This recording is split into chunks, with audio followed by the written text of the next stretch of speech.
Hi, welcome back. We are continuing our discussion on the thought portion, the thought work for as part of your healing journey, and the importance of our thoughts and how our thoughts create our feelings. It's a very common idea that the general population, I would say, has, that situations cause our feelings, people cause our feelings, right? Things outside of ourselves cause our feelings. When our thoughts cause our feelings and our emotions. So we want to really deep dive into thought work. So we've spoken about personalization, and we've spoken about shoulding on ourselves and others, and now the next one would be catastrophizing. So, I mean, it's kind of self-explanatory, but catastrophizing is when we assume the worst, when something is unknown, right? Like when a situation is unknown, or something's happening and we don't know it. So we can automatically catastrophize, right? And that would be you get a call that somebody had an accident, and you don't know what the accident is, you don't know what happened, and right away your mind starts going that, oh, they must be really seriously injured, or they're probably going to die. Then what am I going to do then if they die? And then that'll mean this and that, and we can cause this whole kind of snowball event with our thinking, because we're catastrophizing something that we really don't have all the facts about. So this is common. And a lot of these are common. It's just how often do you find yourself thinking in these types of patterns, and how often you're uncomfortable with your emotional state, right? Because the two obviously are connected, where your thoughts create your feelings. So if you're feeling a certain way more than you want to feel, then we got to go back to the thoughts that are creating the feelings. And how often are you in this type of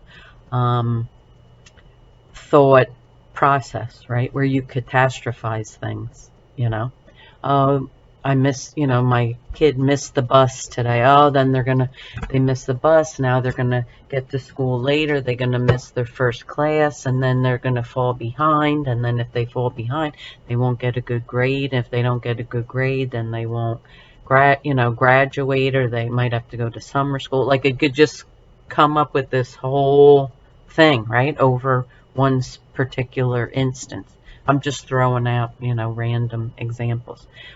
But it's just the more we're aware and the more we're in tune with ourselves and the thoughts that we think, you're in the process of taking control over your life, right? Your emotions, and you're becoming a master of yourself. Now, one of the issues is the people that we surround ourselves with could very much, and it's common, could very much have the same thought processes, right?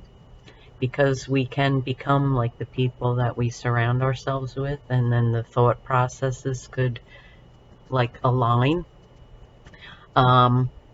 So once we become aware of ourselves and our thought processes, and we do the work, it will affect others around us if they are kind of experiencing similar, thought distortions, and ending up with the same type of emotional responses and experiences that you're having. But that's a little bit further down the pike.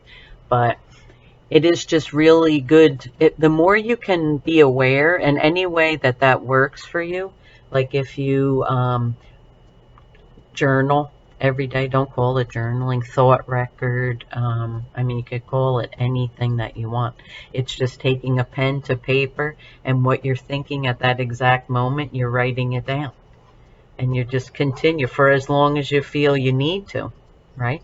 I mean, the more you do it, if you could do it daily, some people say in the morning, at night, in the morning starting the day, at the end of the day, what your day was like, that's great, right?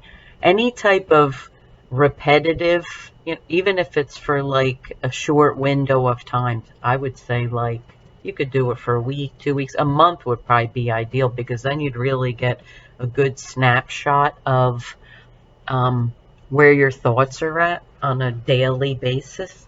And then that gives you a real wealth of information that we could look at to see, where your thoughts are and what belief systems are the underpinning of the thoughts that you have, right?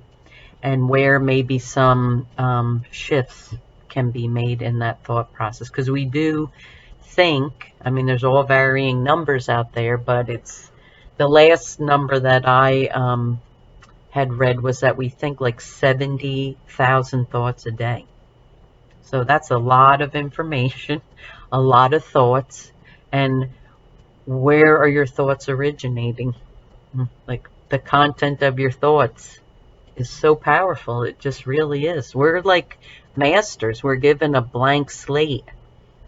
And our thought processes and our beliefs are formulated from as early as, our, they say, I mean, you can really go, a little far with this where they're saying in utero things are developed. But let's just say, when you're in your 3D physical form and you were born and you're, developing and you start absorbing your things that are going on in your environment from your, your primary caretakers, siblings, family, and then it just goes from there. It's created as we grow and evolve.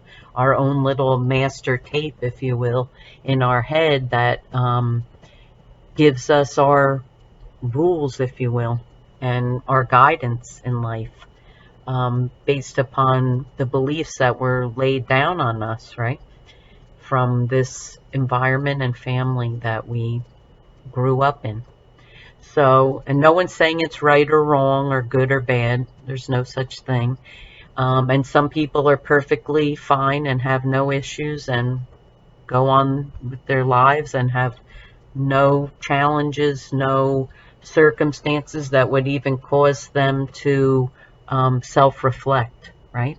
But usually it's when there's something big that happens or there's a challenge or a recurring challenge, heartache, emotional pain or distress that keeps presenting itself that we need to really take a look at it if we want to evolve, heal it, and move past it, right? So that's where a lot of this work really, really can be very impactful. So being aware and doing a deep dive and really writing things down could really be beneficial because we can't just, problems aren't solved with just big, broad brush strokes. It's about the details, the specifics.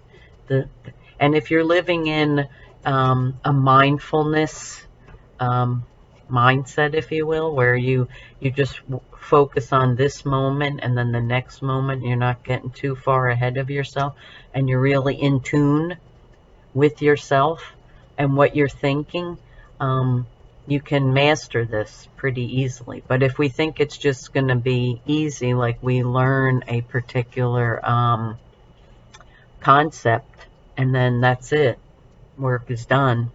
Not really, because it really, most things where change happens, it's when it's a step-by-step process, when you break it down and it's one step at a time. And then we make little shifts so that those steps gradually shift. That's when change happens. I mean, I guess you could argue maybe, some circumstances, maybe a broad brushstroke could change, and people do have epiphanies, right? Or like aha moments or whatever, however you want to define it, where they have a moment of pure like awareness. That's great too. But any of the self-reflection that you can do for yourself, and awareness, and being open to looking at and reflecting on what you think and what you believe with no judgment, right? To not judge yourself like, oh my God, I can't believe, I did this, or I'm a loser. Why did I, and any of that self-judgment has to go. That has no place for any part of the process in healing, because sometimes that even just contributes to the problem in the first place, right? Being hypercritical about ourselves, which doesn't benefit anybody and doesn't really help in healing. So, all right, so that's it for this cognitive distortion. So I wish you all peace and love on your healing journey.